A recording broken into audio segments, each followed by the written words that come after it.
메시지 성경 빠른 통독. 오늘 말씀은 여호수아 24장에서 사사기 1장까지입니다. 24장. 세겜에서 언약을 맺다. 여호수아가 이스라엘의 모든 지파를 세겜에 모이게 하고 장로와 지도자와 재판관과 관리들을 불렀다. 그들이 하나님 앞에 나오자 여호수아가 온 백성에게 말했다. 하나님 이스라엘의 하나님께서 이같이 말씀하십니다. 먼 옛날에 너희 조상 곧 데라와 그의 아들 아브라함과 나홀은 유프라테스 강 동쪽에 살면서 다른 신들을 예배했다. 그러나 내가 너희 조상 아브라함을 강 건너편에서 이끌어내어 그를 가나안 땅 전역을 누비게 했고 그의 후손이 많아지게 했다. 내가 그에게 이삭을 주었고 또 이삭에게는 야곱과 에서를 주었다. 에서는 내가 세일 산지에 살게 했으나 야곱과 그의 아들들은 이집트로 가게 했다. 나는 모세와 아론을 보내어 여러 재앙으로 이집트를 쳐서 너희를 거기서 인도해냈다. 너희 조상을 이집트에서 이끌어낸 것이다. 너희는 바다에 이르렀고 이집트 사람들은 전차와 기병을 거느리고 홍해 물가까지 맹렬히 추격해왔다. 그때 너희 조상은 나 하나님에게 도와달라고 부르짖었다. 나는 너희와 이집트 사람들 사이에 구름을 두었고 바닷물을 그들에게 풀어놓아 그들을 삼켜버렸다. 너희는 내가 이집트에 행한 모든 일을 너희 눈으로 직접 보았다. 그 후에 너희는 오랫동안 광야에서 지냈다. 내가 너희를 요단강 동쪽에 사는 아모리 사람의 땅으로 인도하자 그들이 너희와 싸웠다. 그러나 내가 너희를 위해 싸웠고 너희는 그들의 땅을 차지했다. 내가 너희를 위해 그들을 멸망시켰다. 그때 십볼의 아들 발락이 나타났다. 그는 모압 왕이었다. 그는 이스라엘과 싸울 작정으로 부올의 아들 발람을 불러다가 너희를 저주하게 하려고 했다. 그러나 나는 발람의 말에 귀를 기울이지 않았고 오히려 그는 몇 번씩이나 너희를 축복했다. 내가 너희를 그에게서 구한 것이다. 그 후에 너희는 요단강을 건너 여리고로 왔다. 여리고 지도자들뿐 아니라 아모리 사람, 브리스 사람, 가나안 사람, 헷 사람, 기르가스 사람, 히윗 사람, 여부스 사람이 힘을 합쳐 너희를 공격했으나 내가 그들을 너희에게 넘겨주었다. 내가 너희 앞서 말벌을 보내어 아모리 사람의 두 왕을 몰아냈다. 너희가 할 일을 대신해 주었다. 너희는 아무것도 할 필요가 없었다. 손가락 하나 움직일 필요가 없었다. 너희가 수고하지 않은 땅, 너희가 지지 않은 성읍들을 내가 너희에게 넘겨주었다. 그래서 지금 이렇게 이 성읍들에 살면서 너희가 심지 않은 포도원과 올리브 가수원에서 난 열매를 먹고 있는 것이다. 그러니 이제 하나님을 경외하십시오. 온 마음과 뜻을 다해 그분을 예배하십시오. 여러분의 조상들이 유프라테스 강 건너편과 이집트에서 숭배하던 신들을 없애버리십시오. 여러분은 하나님을 예배하십시오. 여러분 생각에 하나님을 예배하는 것이 좋지 않다면 여러분이 대실 섬길 신을 선택하십시오. 오늘 선택하십시오. 여러분의 조상들이 강 건너편 땅에서 예배하던 신들 가운데 하나를 택하든지 아니면 여러분이 지금 살고 있는 땅 아모리 사람의 신들 가운데 하나를 택하십시오. 그러나 나와 내 가족은 하나님을 예배할 것입니다. 백성이 대답했다. 우리는 하나님을 버리지 않겠습니다. 우리는 절대로 하나님을 버리고 다른 신들을 예배하지 않겠습니다. 하나님이 우리 하나님이십니다. 그분께서 우리 조상을 이집트의 종살이에서 이끌어내셨습니다. 그분은 그 모든 위대한 기적을 우리가 보는 앞에서 행하셨습니다. 우리가 수없이 많은 길을 지나고 여러 나라를 통과하는 동안 그분은 한순간도 우리에게서 눈을 떼지 않으셨습니다. 바로 우리를 위해 그분은 모든 민족 곧 이 땅에 살던 아모리 사람과 모든 사람을 쫓아내셨습니다. 우리도 함께하겠습니다. 우리도 하나님을 예배하겠습니다. 그분만이 우리의 하나님이십니다. 여호수아가 백성에게 말했다. 아닙니다. 여러분은 하나님을 예배하지 못할 것입니다. 그분은 거룩하신 하나님이며 질투하시는 하나님이십니다. 그분은 여러분이 돌아다니며 죄 짓는 것을 참지 않으실 것입니다. 여러분이 하나님을 떠나 다른 나라의 신들을 예배하면 그분이 곧바로 돌이켜서 여러분을 크게 벌하실 것입니다. 여러분에게 그 모든 선을 베푸셨지만 결국 여러분을 끝장내실 것입니다. 그러자 백성이 여호수아에게 말했다. 아닙니다. 우리가 하나님을 예배하겠습니다. 여호수아가 백성에게 말했다. 여러분이 하나님을 선택하고 그분을 예배하기로 한 것에 대해 여러분 자신이 증인입니다. 그들이 말했다. 우리가 증인입니다. 여호수아가 말했다. 이제 여러분이 가지고 있는 모든 이방신들을 없애버리십시오. 하나님이 이스라엘의 하나님께 온 마음을 드리십시오. 백성이 여호수아에게 대답했다. 우리가 하나님을 예배하겠습니다. 그분이 말씀하시는 대로 행하겠습니다. 그날 여호수아가 그곳 세겜에서 백성을 위해 언약을 맺고 공식적으로 그것을 자세히 기록했다. 여호수아는 모든 지침과 규정을 하나님의 계시의 책에 자세히 적었다. 그리고 큰 돌을 가져다가 하나님의 송서 곁에 있는 상수리 나무 아래에 세웠다. 여호수아가 온 백성에게 말했다. 이 돌이 우리의 증거입니다. 하나님께서 우리에게 하신 모든 말씀을 이 돌이 들었습니다. 여러분이 하나님을 배반하지 못하도록 이 돌이 여러분에게 변치 않는 증거가 될 것입니다.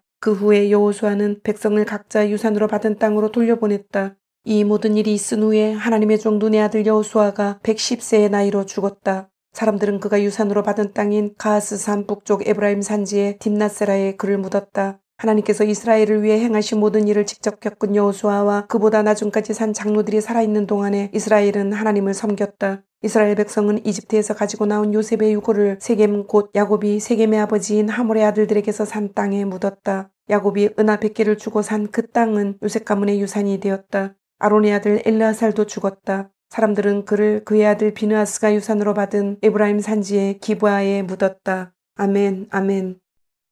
사사기는 21장으로 되어 있으며 이스라엘의 참된 왕이신 여호와 하나님의 신정과 사랑, 여호수아의 죽음 이후인 BC 1390년부터 사울 왕이 초대왕으로 즉위한 BC 1050년까지의 약 340년간의 기간을 말합니다. 세 개의 큰 주제로 나눌 수 있는데 1장부터 3장 6절까지는 BC 1390년에서 1383년경까지 가나안 정복 세대를 지나 여호와를 알지 못하는 다른 세대로 인한 사사시대의 죄에 대해서 말씀하고 있습니다. 내용은 정복의 미완성, 여호와를 버린 이스라엘.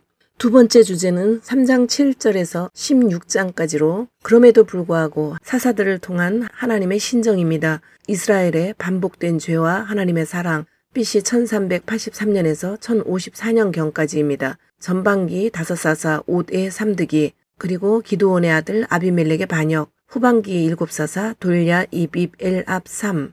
마지막 세 번째 주제는 17장에서 21장까지의 사사시대의 부록으로서 이스라엘의 왕 대신 하나님을 버림으로 벌어진 두 가지 대표적인 범죄에 대해서 기록하고 있습니다. 내용은 미가 집안과 단 지파의 우상 숭배, 레위인의 타락과 이스라엘의 내전.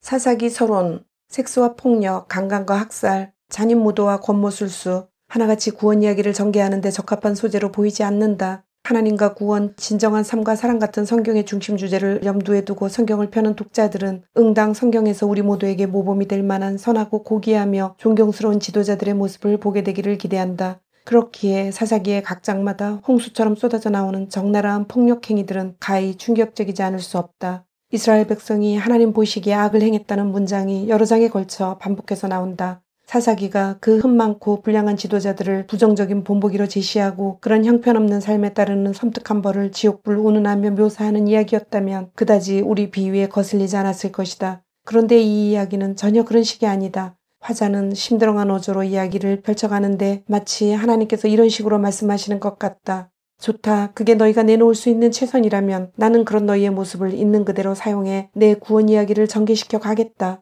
이들은 그 이야기 속에서 자리를 찾아가면서 어느 정도의 명예를 부여받기까지 한다. 분명 이 이야기는 그들을 비난의 대상이나 조롱거리로 다루지 않는다. 그렇다. 하나님이 하시는 선한 일에 반드시 선한 사람이 필요한 것은 아니다. 그분은 우리가 도덕적 영적으로 어떤 상태에 있든 우리를 사용해 일하실 수 있고 또 그렇게 일하신다. 때로는 그분의 가장 선한 일을 이루는데 가장 부적합해 보이는 자들을 사용하시기도 한다. 그런 지도자들, 사사들까지도 영광스러운 결론을 향해 달려가는 이야기에 의미 있는 일부로 포함시키는 하나님이시라면 분명 우리 같은 사람들, 구제불능인 것처럼 보이는 우리의 친구와 이웃도 그렇게 사용하실 수 있을 것이다. 사사기에 두 번 17장 6절과 21장 25절에 등장하는 인상적인 반복구가 있다. 그때에는 이스라엘의 왕이 없었다. 사람들은 무엇이든 자기 마음에 원하는 대로 행했다. 그러나 사사기를 읽는 우리는 사실 이스라엘의 왕이 있었음을 안다. 바로 하나님께서 왕이셨다. 지상에 왕이 없던, 그래서 도덕적 정치적으로 무정부 상태였던 그 시절에도 주권자 하나님이 계셨고 그분이 다스리시는 나라가 엄연한 현실로 존재했다.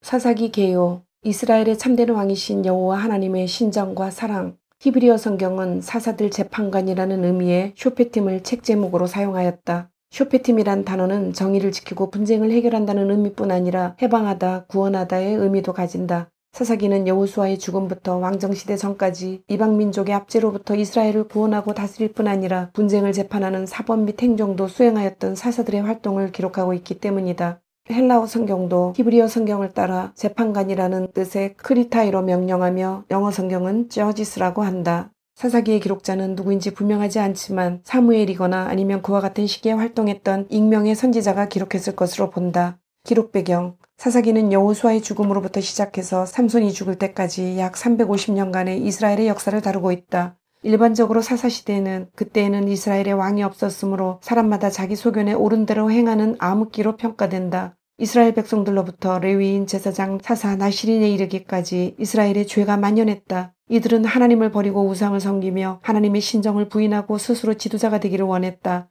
이러한 암흑의 시대였지만 이 시기는 하나님께서 친히 통치하시는 시기였다. 그렇기에 이스라엘의 타락에도 불구하고 구약 역사 가운데 가장 긴 200년간의 평화기가 있었다. 기록연대, 사사기에 기록된 사건들은 BC 3390년에서 1050년경에 걸쳐 일어났다. 사사기는 기록연대를 추정할 수 있는 수많은 진술들을 포함하고 있다.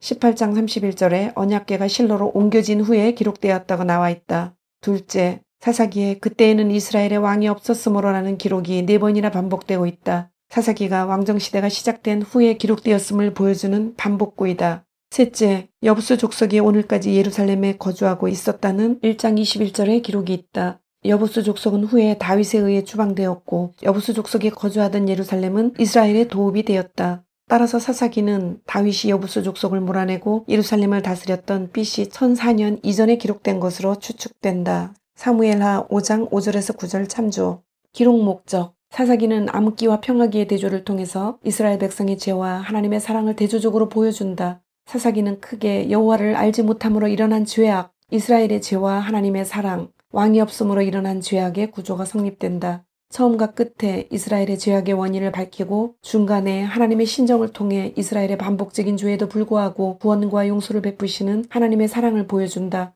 그리고 이것을 통해 이스라엘의 참된 왕이 누구인지를 나타내 보이고 있다. 여호수아가 죽은 후에도 이스라엘은 왕이신 여호와 하나님의 명령에 순종한다. 하지만 시간이 흐르면서 이스라엘은 여호와 하나님 알기를 원치 않았고 나아가 왕이신 하나님을 무시하는 잘못을 저지르게 되었다. 이것이 이스라엘의 죄였다. 이스라엘은 하나님께서 통치하시는 신정의 시대에 반복적으로 하나님을 배신하고 죄를 범한다. 그러나 하나님께서는 이스라엘을 용서하셨고 사사들을 보내어 이스라엘을 구원하신다. 하나님을 왕으로 인정하지 않고 왕이 없어 죄를 짓는다고 하는 이들을 위하여 하나님께서는 자신을 대신할 인간 왕을 준비하신다.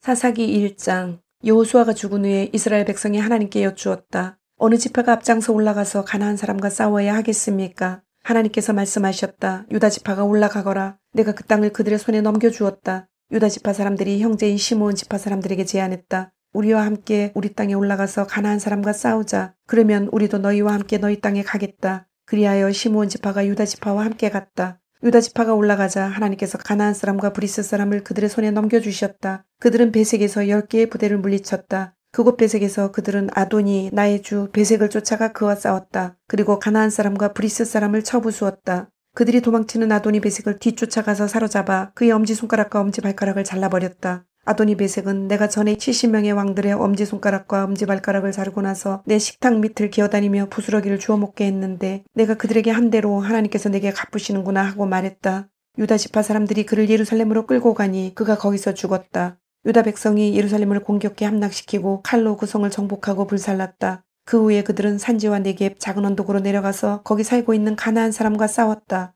유다는 전에 기럇 아르바라고 불리던 헤브론에 사는 가나안 사람에게까지 가서 세세의 아이만 달메를 굴복시켰다. 거기서 그들은 진격하여 드빌 주민을 쳤다. 드빌은 전에 기럇세벨이라고 불리던 곳이다. 갈렙은 누구든지 기럇세벨을 공격하여 점령하는 사람에게는 내 딸 락사를 아내로 주겠다고 말했다. 갈렙의 동생 그나스의 아들 온니엘이 그곳을 점령했다. 그래서 갈렙은 자기 딸 락사를 그에게 아내로 주었다. 악사가 도착해서 온니엘을 시켜 자기 아버지에게 밭을 청하게 했다. 악사가 나귀에서 내리자 갈렙이 물었다. 무엇을 원하느냐? 악사가 대답했다. 제게 결혼 예물을 주십시오. 아버지께서 제게 사막의 땅을 주셨으니 이제 샘물도 주십시오. 그래서 갈렙은 윗셈과 아랫셈을 딸에게 주었다. 모세의 친척인 겐사람 호밥의 자손이 유다 자손과 함께 종려나무 성읍으로부터 올라가 아란 내리막에 있는 유다 강야로 가서 아말렉 사람과 함께 그곳에 정착했다. 유다 자손은 친족인 시므온 지파 사람들과 함께 가서 스밧에 사는 가나안 사람들을 쳤다. 그들은 거룩한 저주를 행하고 그 성읍을 저주받은 성읍이라고 불렀다. 그러나 유다 자손은 가사, 아스글론, 에그론과 거기에 딸린 영토를 점령하지 않았다. 하나님께서 분명히 유다 자손과 함께 계셨으므로 그들은 산지를 점령할 수 있었다. 그러나 평지에 사는 사람들에게 철제 전차가 있었기 때문에 그들을 쫓아내지 못했다.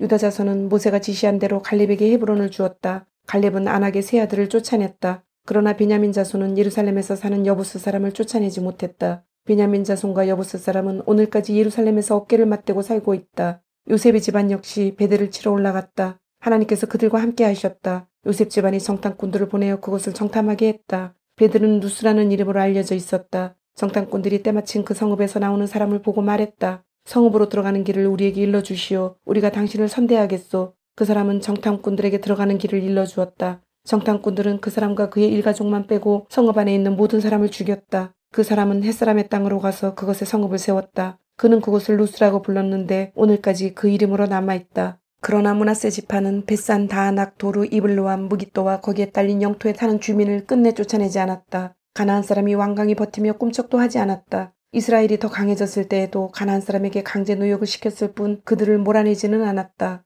에브라임 지파도 게셀에 사는 가나안 사람을 쫓아내지 못했다. 가나안 사람은 완강히 버티며 그곳에서 그들과 함께 살았다. 스불론 지파도 기드론과 나할롤의 가나안 사람을 쫓아내지 못했다. 그들은 계속해서 그곳에 살면서 강제 노역을 해야 했다. 아셀 지파도 악고, 시돈, 알랍, 악십, 헬바, 아벡, 르홉 사람을 쫓아내지 못했다. 아셀 지파는 가나안 사람을 몰아낼 수 없었으므로 그들과 함께 정착했다. 납달리 지파도 크게 다르지 않았다. 그들은 벳세메스와 벳아나 사람을 쫓아내지 못하고 그들 가운데로 이주하여 그들과 함께 살았다. 납달리 지파도 그들에게 강제 노역을 시켰다. 아모리 사람은 단자손을 산지로 몰아놓고 평지에 내려오지 못하게 했다. 아모리 사람은 꿋꿋하게 헤레스산, 아얄론, 사알빔에 계속 살았다. 그러나 요셉의 집안이 더 강성해지자 그들은 강제 노역을 해야 했다. 아모리 사람의 경계는 정갈 고갯길과 셀라에서부터 그 위에까지 이르러. 주님, 오늘도 말씀을 주심을 감사드립니다. 주신 말씀대로 오늘 하루도 주님의 모습을 닮아가며 말씀대로 순종하며 살도록 은혜와 용기를 주옵소서. 예수님의 이름으로 기도드립니다. 아멘.